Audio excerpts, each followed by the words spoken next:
India's number 1 varicose veins hospitals ఐబీసీను సంప్రదించండి. మీ నొప్పి లేని ప్రయాణాన్ని ప్రారంభించండి. నమస్తే, శ్రీ మాత్రే నమః, శ్రీ గురుభ్యో నమః. సుమన్ టీవీ ప్రేక్షకులకు స్వాగతం, సుస్వాగతం. నేను మీ Raghupriya, astrologist, psychologist, life coach, motivational speaker. ఈరోజు మనము జూలై నెల మాస ఫలితాలను తెలుసుకుందాము. ఇందులో భాగంగా ఈ మాసాన్ని మనము ఆషాఢ మాసము అంటాము. ఆషాఢ మాసము అంటే చంద్రుడు ఉత్తరాషాఢ పూర్వాషాఢ నక్షత్రంలో, అంటే చంద్రమానం ప్రకారము చంద్రుడు సంచరించే నక్షత్రాన్ని బట్టి ఆ మాసానికి ఆ పేరు వస్తుంది. ఇప్పుడు చంద్రుడు ఉత్తరాషాఢ నక్షత్రంలో సంచారం చేస్తుండగా ఈ మాసానికి ఆషాఢ మాసం అని పేరు వచ్చింది. అయితే ఆషాఢ మాసాన్ని అందరూ దేనికి పనికిరాదు, ఆషాఢ మాసంలో మనం ఏ పనులు చేసుకోకూడదు అనే భావన అయితే ఉంది.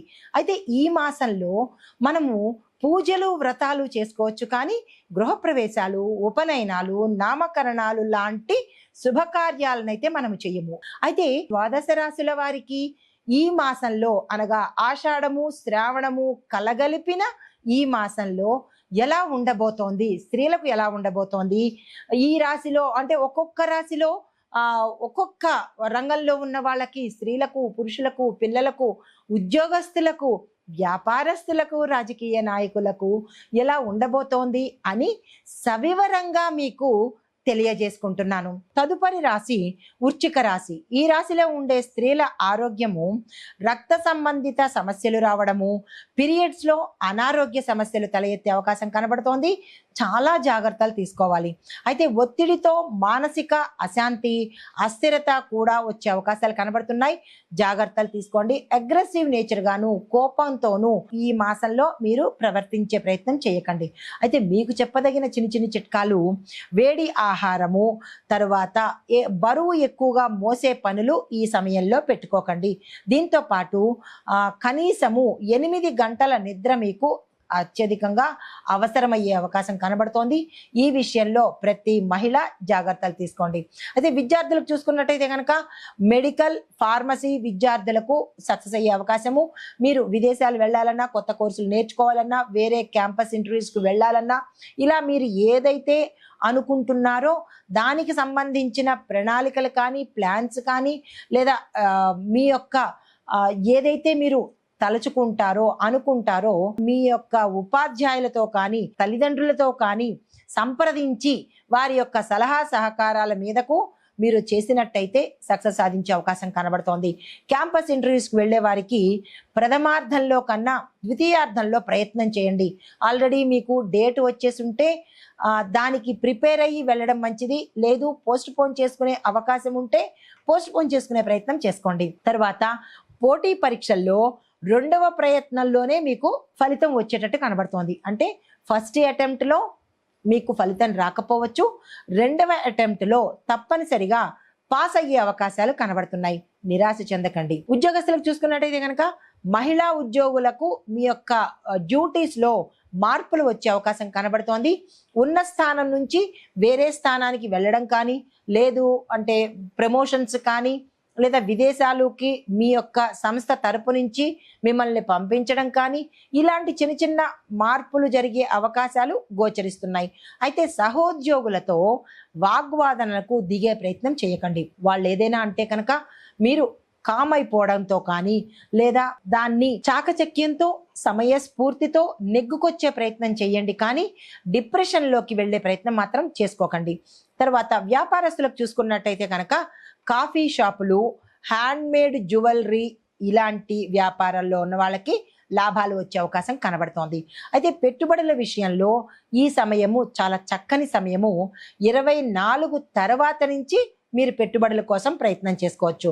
అయితే పెట్టుబడులు పెట్టే సంస్థలు కానీ, ఫైనాన్స్ విభాగాలు కానీ ఏవైనా ఉంటే వాటిని ముందస్తుగా మీరు జాగ్రత్తలు తీసుకొని, తెలుసుకొని, ఎక్కడ పెట్టుబడి పెడుతున్నాము, ఎంత శాతం పెడుతున్నాము, ఇలాంటి వివరాలు, పెట్టే సంస్థలు మంచివా కాదా అనే విషయాలను మీరు పరిశీలన చేసుకున్నాకనే పెట్టుబడుల జోలికి వెళ్ళండి. వ్యవసాయదారులకు చూసుకున్నట్టయితే కనుక ఎరువుల ధరలు పెరగడం వల్ల మీ మీద విపరీతమైన భారం పెరిగే అవకాశం కనబడుతోంది.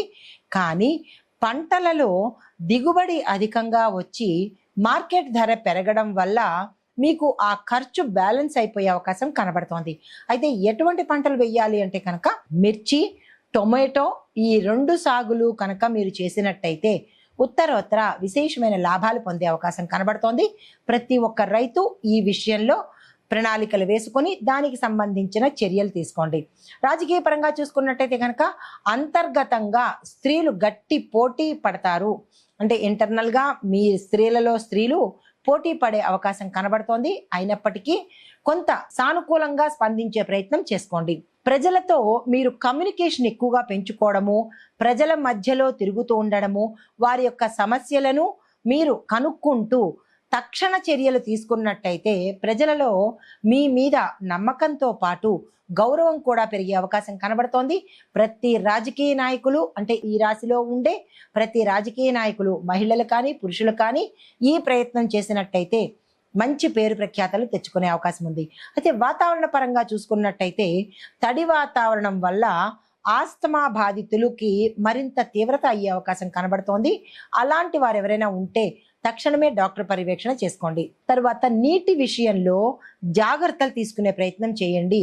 నీటి నిల్వల దగ్గర చెరువులు, తడిగా నాచు పట్టేసిన ప్రదేశాలలో జాగ్రత్తగా నడవడం కానీ జాగ్రత్తలు తీసుకోవడం కానీ చేస్తే 2 రకాల లాభాలు. ఒకటి, క్రిమికీటకాదులు దరిచేరకుండా ఉంటాయి. రెండవది, జారి పడిపోకుండా జాగ్రత్తలు తీసుకున్న వాళ్ళు అవుతారు. కాబట్టి ఈ ప్రదేశాలలో జాగ్రత్తలు తీసుకోండి. కుటుంబ పరంగా చూసుకున్నట్టయితే కనుక భర్త ఆరోగ్యపరంగా మీకు కొంత జాగ్రత్తలు తీసుకోవాల్సిన అవసరం కనబడుతోంది. భర్త ఆరోగ్యం పట్ల జాగ్రత్తలు తీసుకోవడంతో పాటు ఏమి చెయ్యాలి అనే అంశాన్ని ప్రతి ఒక్క స్త్రీ అంటే ఇలా బాధపడుతున్న కుటుంబంలో ఎవరైతే ఉంటారో తక్షణమే డాక్టర్ పర్యవేక్షణ తీసుకెళ్ళడం కానీ తక్షణ సహాయక చర్యలు చేయడం కానీ చేసుకోవాలి.